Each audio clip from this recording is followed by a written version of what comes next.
Welcome to all of you. My name is Himanshi. आज हम discuss करेंगे ब्लॉकचेन टेक्नोलॉजी के बारे में। ब्लॉकचेन होता क्या है? ब्लॉकचेन से पहले हम जानेंगे बिटकॉइन के बारे में कि बिटकॉइन होता क्या है। बिटकॉइन एक डिजिटल करेंसी है, मतलब वो करेंसी जो डिजिटल है। इसे क्रिप्टो करेंसी भी कहा जाता है। अब हम बात करेंगे ब्लॉकचेन के बारे में। ब्लॉकचेन वो टेक्नोलॉजी है जो बिटकॉइन को एक पर्सन से दूसरे पर्सन तक ट्रांसफ़र करने में मदद करती है। बट हमें ये समझना भी ज़रूरी है कि बिटकॉइन ब्लॉकचेन नहीं है।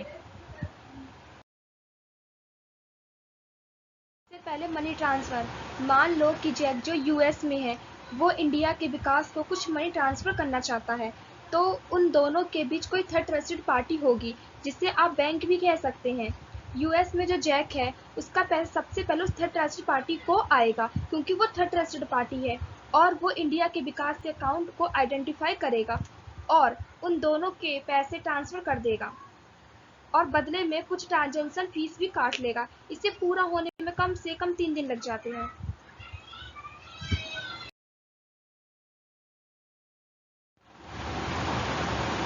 अगर हम ब्लॉकचेन टेक्नोलॉजी का यूज़ करते हैं, ये जो थर्ड स्टेट पार्टी है, जिसे आप बैंक भी कहते हैं, वो थर्ड स्टेट पार्टी की ज़रूरत ही नहीं है। और ये जो टाइम लगता है ट्रांजेक्शन में 3-4 दिन, वो तुरंत ही हो जाएगा। जैसे आप मनी ट्रांसफ़र पे क्लिक करेंगे, वो तुरंत मनी ट्रांसफ़र कर लेगा। और इसे बेनिफिट ये भी है कि ये जो ट्रांजेक्शन फ़ीस बहुत ज़्यादा होती है कन्वेंशनल बैंकिंग के सिस्टम के थ्रू, ये ब्लॉकचेन टेक्नोलॉजी में बहुत ही कम लगेगा। अब हम जानेंगे कि ज़रूरत है कि ब्लॉकचेन कैसे काम करेगा।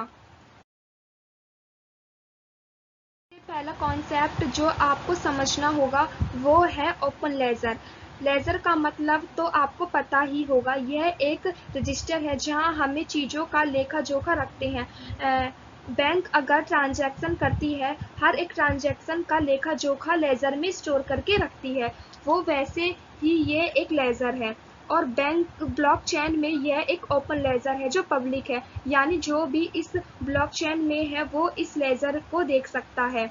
जैसे एग्जांपल ले लो, ये ABCD है, 4 लोगों का नेटवर्क है जो एक दूसरे को मनी ट्रांसफ़र करना चाहता है। सबसे पहले मानते हैं ए के पास 10 रुपीज़ है। मैं ये रुपीज़ का एग्जांपल ले रही हूँ, लेकिन ये कॉन्सेप्ट ओपन लेजर का है। यह रुपीज़ की जगह बिटकॉइन ट्रांसफ़र होता है। ए अगर बी को 5 रुपये ट्रांसफ़र करता है, तो हम ब्लॉक जिसमें ये डाटा है कि ए ने बी को 5 रुपीज़ ट्रांसफ़र किया, उसको पिछले वाले ब्लॉक के साथ लिंक कर देंगे। और अगर मानते हैं कि बी ने सी को 3 रुपीज़ ट्रांसफ़र किया, तो एक और ट्रांजैक्शन ब्लॉक पिछले वाले ब्लॉक के साथ ऐड कर देंगे और इस ऐसे ही ट्रांजैक्शन का ब्लॉक पिछले वाले ब्लॉक के से लिंक होता रहेगा। और अगर सी ने डी को 1 रुपीज़ ट्रांसफ़र किया, तो फिर से हम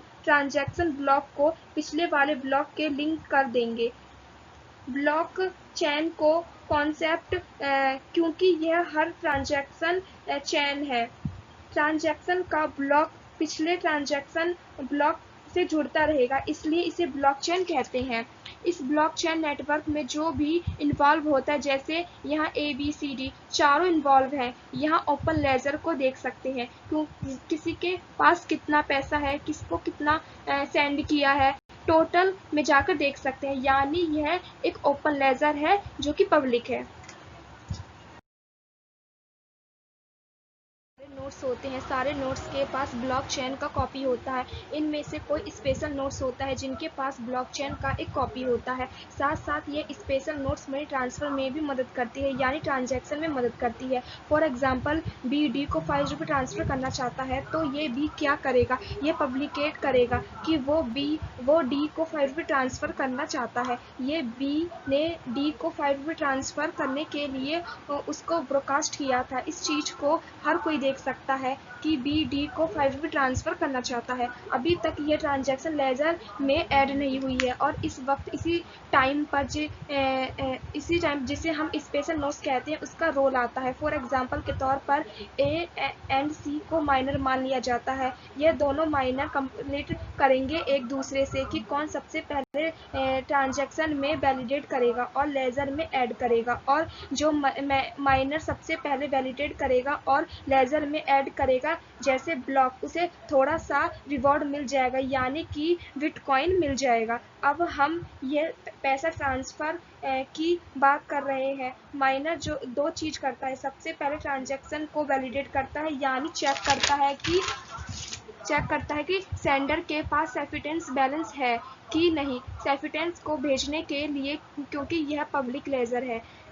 माइनर इजली से चीज़ों को वैलिडेट कर सकता है कि सेंडर के पास सफिशिएंट बैलेंस है कि नहीं। दूसरी चीज़ माइनर यह करता है कि वो स्पेशली ढूंढता है कि ये ट्रांजैक्शन ब्लॉक में ऐड हो जाए। जैसे ही स्पेशली एक पजल सॉल्व होते ही ट्रांजैक्शन खत्म हो जाता है और एक नया ट्रांजैक्शन का ब्लॉक पुराने ब्लॉक में लिंक हो जाता है और ये माइनर को थोड़ा सा रिवॉर्ड मिल जाता है। इस ट्रांजैक्शन को कंप्लीट होने में अब माइनर दूसरे बोट कट से ट्रांजैक्शन को वैलिडेट करने में स्पेशली को ढूंढेगा की कोशिश करता है ताकि उन्हें फिर से कोई रिवॉर्ड मिल जाए। यह बेसिक ब्लॉकचेन है।